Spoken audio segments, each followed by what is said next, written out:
Hello everybody, this is Doll Dazzler and welcome to my channel. In today's video I'm going to be sharing with you guys another doll out of my doll collection. This is a 50s walking doll made by IMPCO.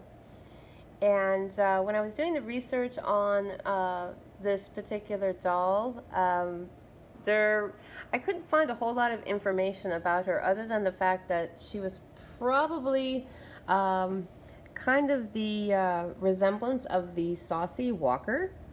There's not a whole lot that I was able to find out, like an individual name. So maybe somebody out there can help me out with that. If in fact she's wearing her original outfit, I do not know that. When I was doing that research, I did see a lot of similar clothing, and the dress for sure does kind of resemble a little bit of a 50s style to it. So it very easily could be. I'll just go through that right now. It's kind of like a cotton dress and has the look of an apron skirt over the top of it. And it looks like these are supposed to resemble little buttons. It's a very cute little dress. And then it does have the little pantaloons underneath. This doll is made out of hard plastic. And I need to be a little bit careful with this one. I do have two IMPCO dolls. And out of the two of them, this is the one that has a little bit of neck damage. And so she is a walking doll, which means that when you move her legs, her head turns. And you can kind of see she's got a little bit of a problem. I usually have to push her head on a little bit. I think it just came loose from the base of the neck.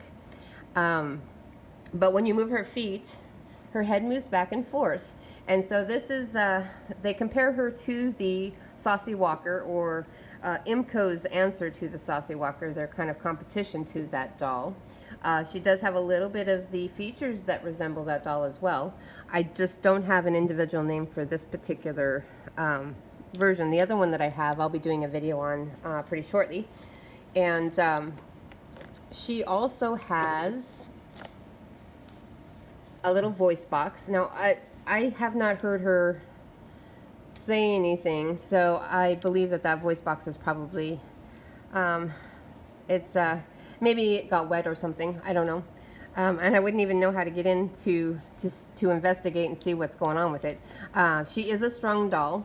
So her arms and her legs are all strung, which actually, no, her legs aren't strung. Just her arms are strung together.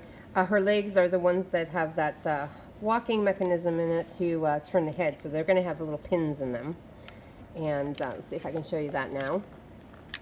So there's the little pin that holds the legs in. So when you move the legs back and forth, it's on a rod inside of her body that will move the head back and forth.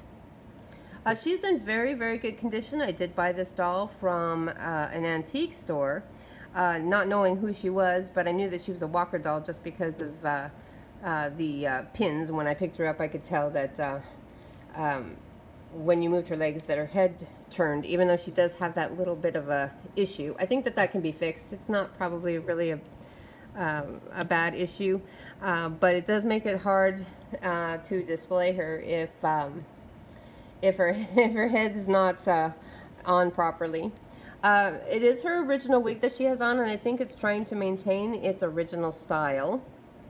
But the back is very unusual. It suggests to me that maybe she was or should have been wearing a hat of some kind, because all this hair is pulled and then stitched along the bottom. So I'm thinking that she should have had maybe a bonnet on or some kind of a hat.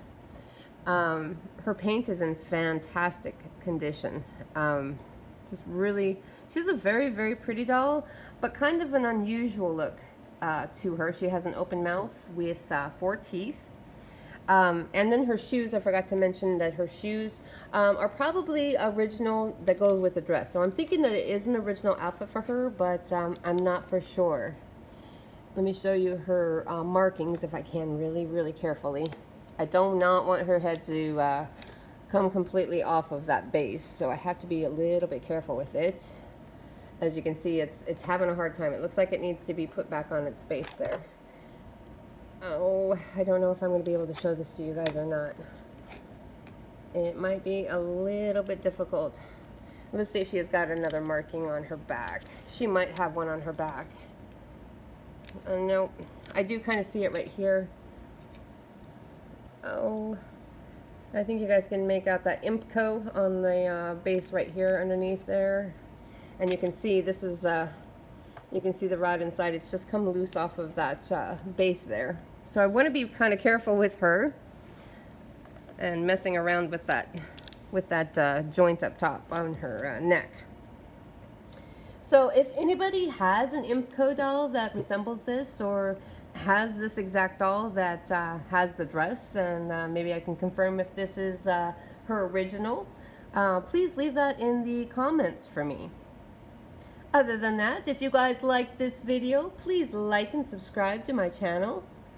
Thank you so much for watching, and I will see you in my next video.